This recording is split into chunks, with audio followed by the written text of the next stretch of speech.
Hi, and welcome to the Indranagar Methodist Church online VBS. My name is Preeti, and thank you once again for enrolling your children to join us online for VBS.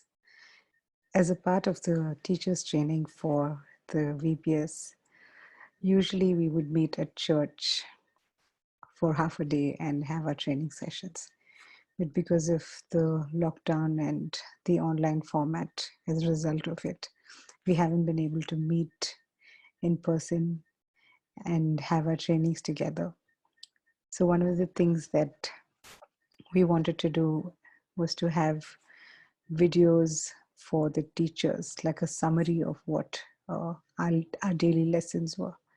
And we've decided to open this out to our parents as well so that you can learn with us and you can have conversations with your children about what they've learned at VBS for the day.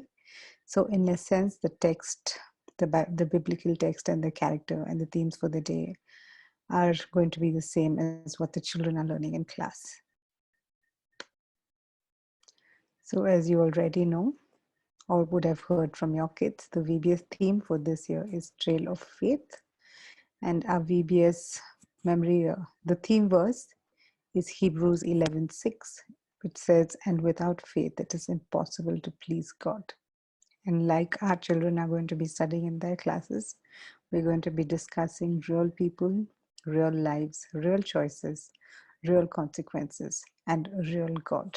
Just as the children will be studying at VPS, we will also be looking at 8 lessons and 8 characters from the Bible or sets of people from the Bible, some positive examples and some examples of what we should not do or what we should be careful not to do. And for our study today, the theme for today or the daily theme is the trail of half-hearted faith, God rescues. And our Bible buddies for today are Lot and his family, in that Lot and his wife and his children.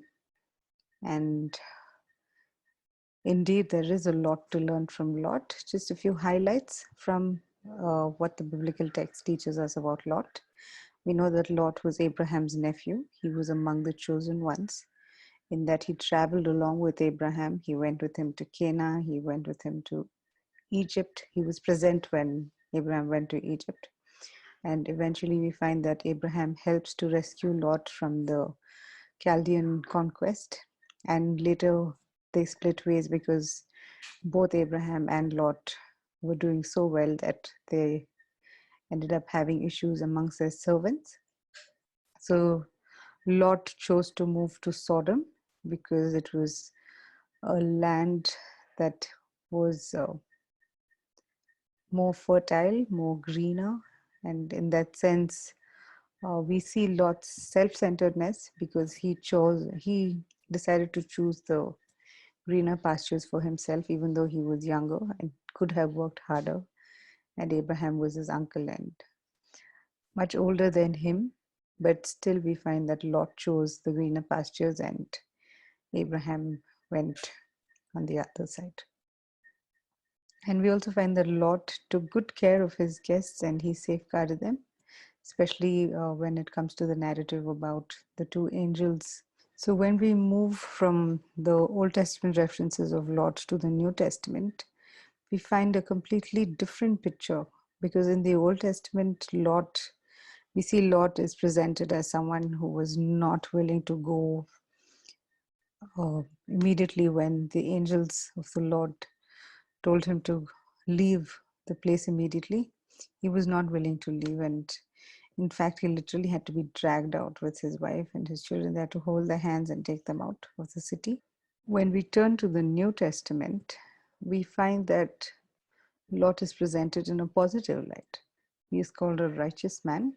In 2 Peter chapter 2, verses 7 to 8, it says, "And if he rescued Lot, a righteous man who was distressed by the depraved conduct of the lawless, for that righteous man lived among them day after day, was tormented in his righteous soul by the lawless deeds he saw and heard." And in a way, when we look at the Old Testament and what's presented in that narrative, we find that Lot had gone to Sodom and he had literally risen to a place of significance because he was at the city square and he was at a place of prominence and he was accepted possibly as one of its elders. And while it was such a lawless city and it had come up against God and God's wrath was against them, when the angels went to rescue them, and Lot did not want to leave, and he was reluctant to leave. And in contrast, we find that the New Testament presents that he was still righteous in the midst of all of that, in spite of the corruption or the lawlessness that was rampant around him. Lot is called as a righteous man. And even though when he was asked to leave, and he was reluctant to leave, and he, in some sense, was half hearted in following the instructions that were given to him, we find that Lot turns out to be a positive example. On the other hand, we find that his wife turns out to be a negative example. In that, in Luke 17, verses 30 to 33, we find that this is in reference to the coming of the Lord, how no one knows when it's going to be, and people are going to be doing their own things. And it says in verse 30 that it will be just like this on the day the Son of Man is revealed.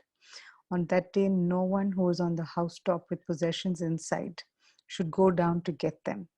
Likewise, no one in the field should go back for anything.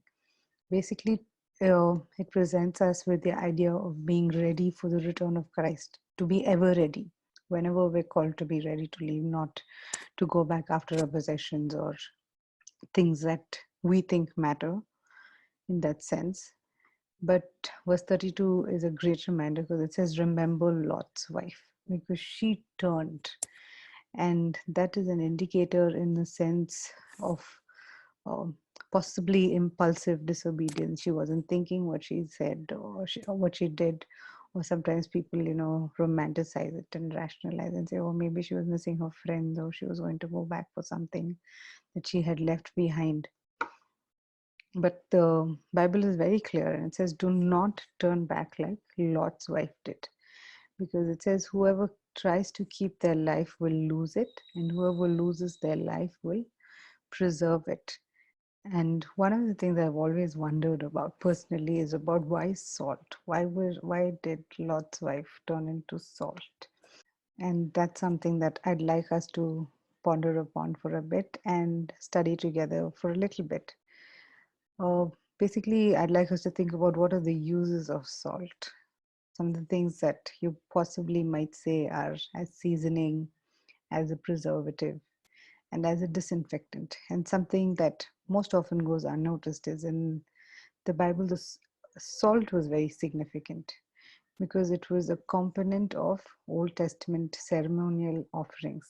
And this is recorded in Leviticus chapter 2, verse 13, that says, whatever offering you offer to the Lord, make sure that it has salt in it. Do not leave salt out of your offerings. So why salt? Second Chronicles 13:5 says, don't you know that the Lord, the God of Israel, has given the kingship of Israel to David and his descendants forever by a covenant of salt. Do we realize that there was something called a covenant of salt? What is this covenant of salt? What does that mean? It basically means or denotes loyalty or fidelity or friendship between God and David. David is referred to as the man after God's own heart. So it was symbolic in that sense, or it was significant because it was a covenant of salt that David had with the Lord. And like we see in Genesis 19:26, we see that Lot's wife becomes a pillar of salt. And what is important in this covenant of salt or the significance of salt is that God sees the heart. So when she actually turned, it is possible that it was a deliberate choice, or it was disobedience, and it was her in a way longing to go back to the way of life that she was leaving. She wanted to go back to the way things were, or wanted to go back to that life where she was surrounded by the sinfulness of those around her. So while Lot is referred to as a righteous man, his wife is not accorded the same uh, caption or referred to as being righteous, and in fact she's used or presented in a negative way, as a negative example of what not to do. Yeah, and in the Indian context also, salt is very significant because I'm sure you've seen Hindi movies or any regional language movies where they say, "You've eaten the salt from my house. How could you do this to me? How could you betray me? Or how could you let me down?" And it is that essence of the significance of the symbolism of salt that is highlighted in this covenant of salt. So it's basically someone who has betrayed your trust and someone who has let you down.